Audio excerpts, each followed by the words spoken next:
नमस्कार दोस्तों, आप सभी का स्वागत है हमारे YouTube चैनल चाहत स्टोरी पर।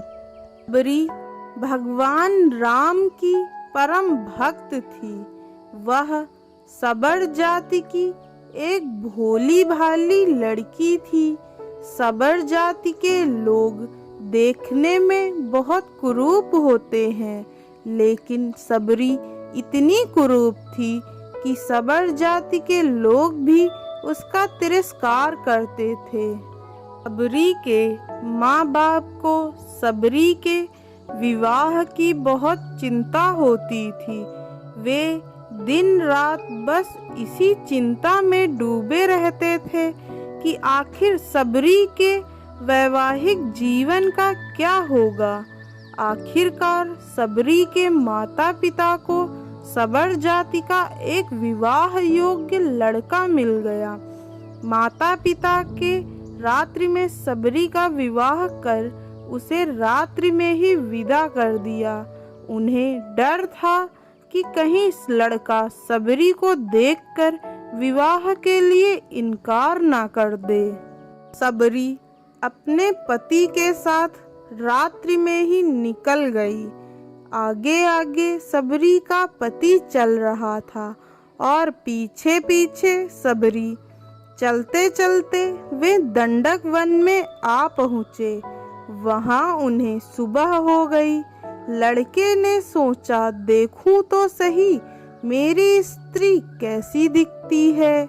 लड़के ने पीछे मुड़कर देखा तो सबरी की कुरूपता देखकर वह डर गया। उसे लगा यह तो कोई राक्षस कुल की है जो मुझे यहीं खा जाएगी। यह सोचकर लड़का सबरी को वहीं छोड़कर भाग गया। अब सबरी दंडक वन में अकेली रह गई। वह पीहर से तो आ गई थी, लेकिन उसे अपने ससुराल का कोई पता न था। अब सबरी जाए तो कहाँ जाए। दंडक वन में रहने वाले ऋषि सबरी को अछूत मानकर उसका तिरस्कार करने लगे। उसी वन में मातंग नाम के एक ऋषि महात्मा रहते थे। मातंग ऋषि को सबरी को देखकर उस पर दया आ गई। उन्होंने सबरी पर कृपा कर उसे अपने आश्रम में रहने के लिए शरण दे दी। दूसरे ऋषि मुनियों ने जब यह देखा तो उन्होंने इस बात का बहुत विरोध किया कि उन्होंने एक कुरूप और अछूत जाति की लड़की को अपने आश्रम में शरण दे दी। लेकिन मातंग ऋषि ने किसी की भी एक बात ना सुनी। उन्होंने प्रेम से सबरी के सर पर हाथ रखा और कहा, बेटा तुम घबराओ नहीं। जैसे कोई पुत्री अपने माँ बाप के पास रहती है, वैसे ही तुम मेरे पास रह जाओ। सबरी अब खुशी खुशी मातंग ऋषि के आश्रम में रहने लगी। सबरी को ऋषि मुनियों की सेवा करने में बड़ा आनंद आता था। सब ऋषि मुनि सबरी का तिरस्कार करते थे, इसीलिए सबरी छिप छिप कर उनकी सेवा किया करती थी। रात में जब सब सो जाया करते थे तो सबरी रात में ऋषियों के स्नान के लिए पंपा सरोवर जाने वाले रास्ते को जाकर बहार देती थी। जहाँ कंकड़ पत्थर पड़े होते थे उन्हें हटाकर वहाँ बालू बिछा देती थी। ऋषियों के लिए ईंधन लाकर रख देती थी। अगर कोई सबरी को देख लेता तो वह वहाँ से डर के मारे भाग जाती थी। उसे डर था कि कहीं मेरी छाया ऋषि मुनियों पर पड़ गई तो वह अशुद्ध हो जाएंगे। बस इसी प्रकार ऋषि मुनियों की सेवा में उसका समय बीतता गया। आखिरकार एक दिन वह समय भी आ पहुंचा जो सबके लिए अनिवार्य है।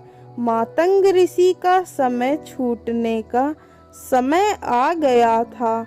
जैसे माँ बाप के मरते समय बालक रोता है, वैसे ही सबरी भी फूट फूट कर रोने लगी थी।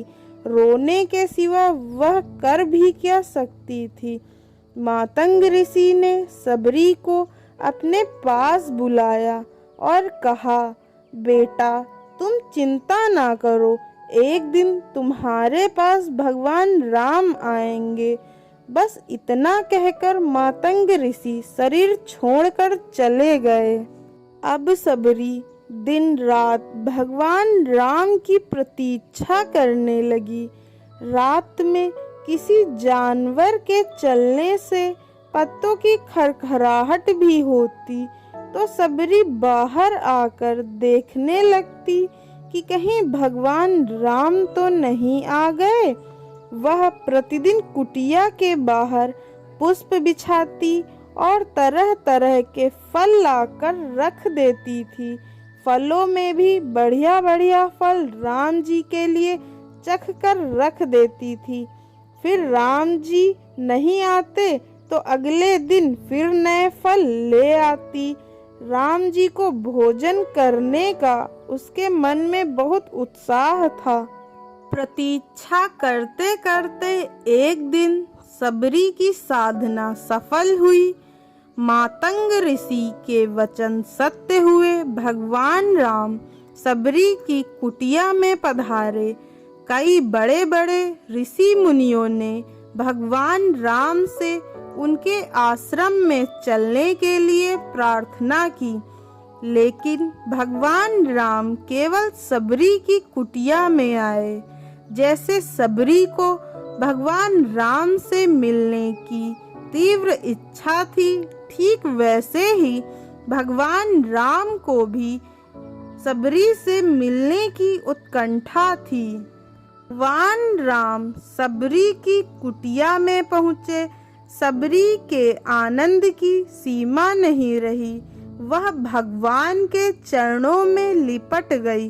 जल लाकर उसने भगवान के चरण धोए, फिर आसन बिछाकर भगवान को बैठाया।